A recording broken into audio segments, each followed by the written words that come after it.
നമസ്കാരം, ഭാരത് ലൈവിലേക്ക് സ്വാഗതം. വീണ വിജയനും എക്സാലോജിക് കമ്പനിക്കുമെതിരെ സീരിയസ് ഫ്രോഡ് ഇൻവെസ്റ്റിഗേഷൻ ഓഫീസിന്റെ അന്വേഷണം നടക്കുന്നതിനിടെ അപ്രതീക്ഷിതമായ ഒരു നീക്കവുമായി ഇഡിയും രംഗത്ത് വന്നിരിക്കുന്നു. സീരിയസ് ഫ്രോഡ് ഇൻവെസ്റ്റിഗേഷൻ ഓഫീസിന്റെ അന്വേഷണം 8 മാസത്തിനുള്ളിൽ പൂർത്തിയാക്കണമെന്ന് നേരത്തെ തന്നെ ഓർഡർ ഉള്ളതാണ്.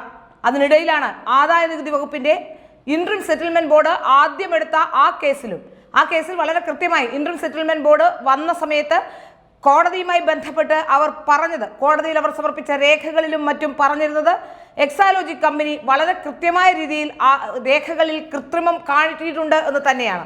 അത് കണ്ടുപിടിക്കുകയും ചെയ്തിട്ടുണ്ട്. അതുകൊണ്ട് തന്നെയാണ് ഇപ്പോൾ ഇഡി അന്വേഷണ രംഗത്തേക്ക് വരുന്നത് എന്നാണ് സൂചനകളുള്ളത്. ഏതായാലും ഇത് രാഷ്ട്രീയ പ്രേരിതമാണെന്നും തെരഞ്ഞെടുപ്പ് അടുത്തതോടെയാണെന്നും പിണറായി വിജയനെ ലക്ഷ്യം വെക്കുകയാണെന്നും ഒക്കെ പറയുന്നുണ്ടെങ്കിലും യഥാർത്ഥത്തിൽ വളരെ കൃത്യമായ തെളിവുകൾ ലഭ്യമായിട്ടുണ്ട് എന്ന് തന്നെയാണ് സൂചന. ഏതായാലും സീരിയസ് ഫ്രോഡ് ഇൻവെസ്റ്റിഗേഷൻ ഓഫീസിന്റെ അന്വേഷണം നടക്കുന്നതിനിടെ ഇഡി കൂടി രംഗത്ത് വന്നതോടെ കാര്യങ്ങൾ മാറി മറിയുകയാണ്. ECIR രജിസ്റ്റർ ചെയ്തു കഴിഞ്ഞു എന്നാണ് ഏറ്റവും പുതിയതായി പുറത്തുവരുന്ന വിവരം. ECIR രജിസ്റ്റർ ചെയ്തു കഴിഞ്ഞാൽ ഏത് സമയത്തും ഈ വീണ വിജയനും അതുപോലെ തന്നെ കമ്പനിയുമായി ബന്ധമുള്ളവരെ എല്ലാം തന്നെ അറസ്റ്റ് ചെയ്യാനും ഈ കേസുമായി ബന്ധപ്പെട്ടതിൽ ആരൊക്കെ ഉൾപ്പെട്ടിട്ടുണ്ടോ അവരെ എല്ലാം അറസ്റ്റ് ചെയ്യാനുമുള്ള അന്വേഷണം മുമ്പോട്ട് പോവുകയും അറസ്റ്റ് ചെയ്യാനുള്ള സാധ്യതകൾ തെളിയുകയും ചെയ്യുന്നു എന്ന് തന്നെയാണ് നമുക്ക് മനസ്സിലാക്കാൻ സാധിക്കുന്നത്. ഏതായാലും വീണ വിജയൻ ഈ തെരഞ്ഞെടുപ്പ് തീരും മുമ്പ് തന്നെ ഏതാണ്ട് അഴിക്കുള്ളിലാകും എന്ന തരത്തിലുള്ള വാർത്തകൾ പല ഘട്ടങ്ങളിലും വന്നിരുന്നു. എന്നാൽ സീരിയസ് ഫ്രോഡ് ഇൻവെസ്റ്റിഗേഷൻ ഓഫീസിന്റെ അന്വേഷണം വളരെ പതുക്കെയാണോ പോകുന്നത് എന്ന ആശങ്ക പോലും ജനങ്ങൾക്കിടയിലുണ്ടായിരുന്നു. നേരത്തെ സ്വർണ്ണക്കടത്തുമായി ബന്ധപ്പെട്ട സമയത്തും ആ സമയത്തൊക്കെ അന്വേഷണം നടന്നിരുന്നെങ്കിലും പിണറായി വിജയനിലേക്ക് എത്തുമ്പോൾ ആ ലിങ്കുകളെല്ലാം കണക്ട് ചെയ്യാൻ കഴിയാത്ത രീതിയിലേക്ക് വന്നതും മറ്റു രാജ്യങ്ങളുമായി ബന്ധപ്പെട്ടുള്ള നയതന്ത്ര ബന്ധം തകരാറിലാകുമെന്നുള്ളതൊക്കെ കൊണ്ട് അന്ന് രക്ഷപ്പെട്ടുപോയ പിണറായി വിജയൻ എന്നാൽ ഇത്തവണ കുരുങ്ങുന്നു. പിണറായി വിജയന്റെ മകൾ വീണ വിജയൻ കുരുങ്ങുന്നു എന്നാണ് നമുക്ക് മനസ്സിലാക്കാൻ സാധിക്കുന്നത്.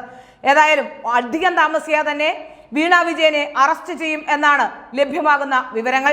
വീണ വിജയൻ മാത്രമല്ല, ഇതുമായി ബന്ധപ്പെട്ട് ഈ കേസുമായി ബന്ധപ്പെട്ട് അതായത് സീരിയസ് ഫ്രോഡ് ഇൻവെസ്റ്റിഗേഷൻ ഓഫീസ് അന്വേഷണം നടത്തുന്ന എല്ലാവരും ഈ ഇഡി കേസിന്റെ പരിധിയിലും ഉണ്ടാകും.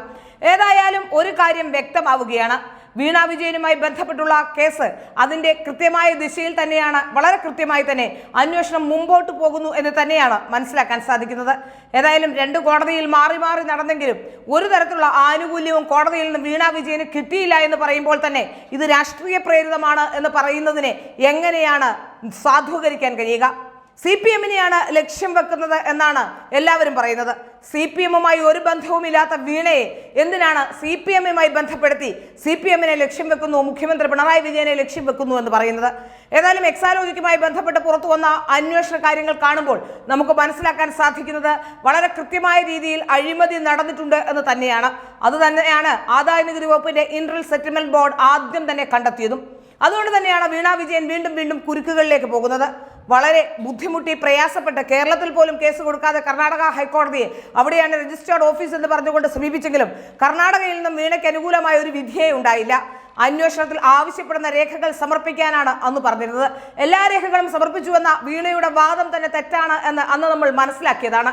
ഏതായാലും ഒരു കാര്യം വ്യക്തമായി മനസ്സിലാക്കാൻ സാധിക്കുന്നു, വീണ വിജയൻ അധികം താമസിയാതെ അഴിക്കുള്ളിലേക്ക് എത്തപ്പെടും എന്ന് തന്നെയാണ്. അതിനെ എത്ര രാഷ്ട്രീയ ആയുധം ഉപയോഗിച്ച് പ്രതിരോധിച്ചാലും പ്രതിരോധിക്കാൻ കഴിയില്ല എന്ന തരത്തിലേക്ക് കാര്യങ്ങൾ മാറി മറിയുന്നു എന്ന് തന്നെയാണ് നമുക്ക് ലഭ്യമാകുന്ന സൂചന.